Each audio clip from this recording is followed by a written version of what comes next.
Hey guys, Ben here from the Fibreglass Factory. Today I'm going to be talking to you about fitting the VE Walkinshaw Scoop onto a WM Caprice bonnet. But before we get into it, if you could do us a favour and hit the subscribe button, that'd be amazing. Now we've had quite a few questions and people inquiring about fitting the VE Walkinshaw Scoop onto a Caprice bonnet. We've purchased a bonnet and we're going to make one fit, and then we'll make a mould off it so we can offer that product for customers. As you can see, it doesn't fit very well. You know, I had high hopes. I thought it might just fit, but obviously not. So, obviously the profile all the way through the centre is different because it fits perfectly on our standard VE bonnet. So what we're going to have to do is we're going to have to make some serious cuts in this, and that's going to change the shape of this, and then we're going to fiberglass it up.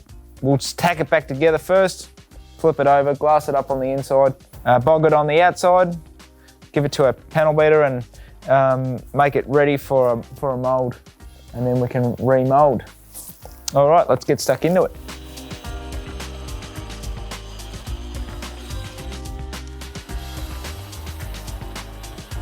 So far I've only put a couple of cuts in it, and all of a sudden we've got a heap more flex out of it. We can almost get this thing to fit perfectly without too much work, which is fantastic. All right, I'm going to put another cut over here and we'll see how we go after that. All right, now we've got the cuts in it and it's sitting pretty good. Now I'm going to measure it to make sure I can get it sitting in the right position in the different ways. This is still rough trimmed, still needs more trimming done to it.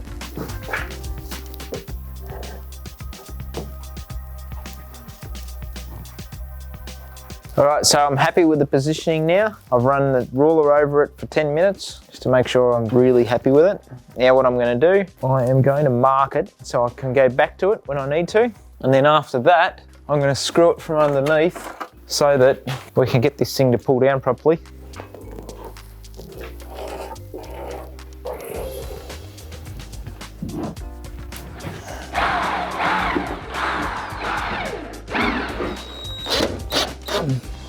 I am just using chipboard screws on this.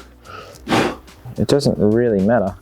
All we're trying to do is hold it down in position so we can get everything to sit nicely. All right folks, so we've got it to fit as good as we can, and now it's time to, we're going to V this out and then just put some fiberglass over that, which is going to hold it in its shape. So I'm going to get the grinder out and start cutting into it. We've still got some gaps here and there, but we'll just fill them up with a bit of filler, and it's going to produce our shape that we need.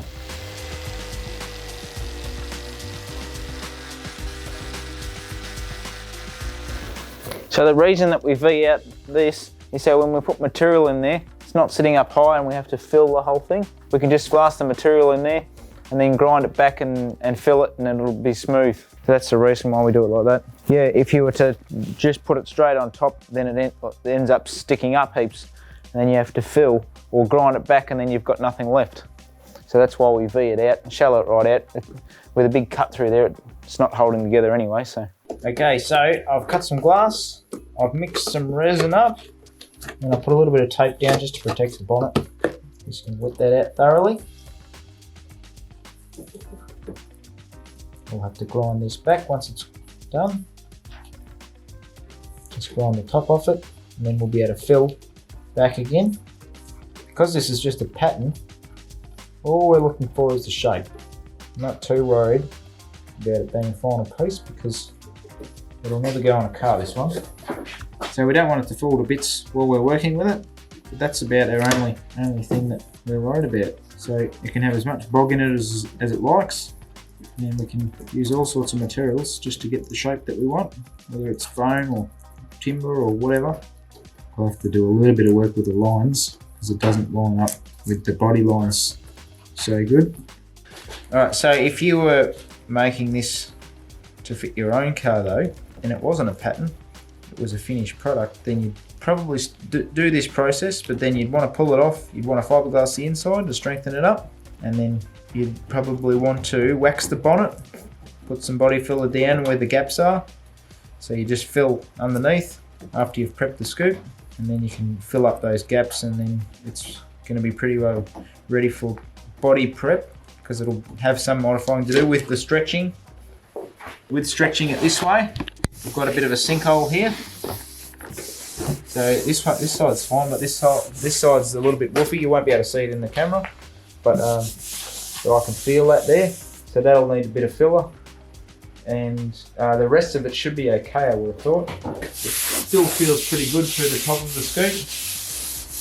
We'll see what our panel beater says. Yeah, there might be a little bit of filler to go in over this side, but see how we go. So where we're at with this one, this Walkinshaw to fit WM Statesman Caprice. We've had the trimmers, they've trimmed up all the edge of the scoop for us, which is great. They've also ground over the fiberglass that we put down to hold it in shape. And then it's now at the panel beaters, and he'll be working on these lines here to recreate these. He'll be going over the entire scoop. Because there's been a bit of pressure on there, there's a few lows, ups and downs. So he'll be filling quite a bit, and we'll come back to this and show you where he's at. We've also got some gaps to fill underneath here, because we want this thing to fit absolutely perfect. So he'll be filling up all these gaps, and we're going to mould off it while it's on the bonnet. So you can't get a better mould than that. Our panel beater's had it for a while. He's gone right over it. We're actually just starting to prep it now for a mould, so that's why it's a bit patchy, because we've just sprayed some release agent on it. He filled in between so that it fits the bonnet absolutely perfectly. We're about to put some locators on here so we can make the underside as well. Went right over it, made sure the lines was nice and straight, and put a little bit of acrylic primer on it just so we could see everything and make sure it's all like as good as we can get it, ready to make a mold so we can be able to start producing it. Thanks very much for watching.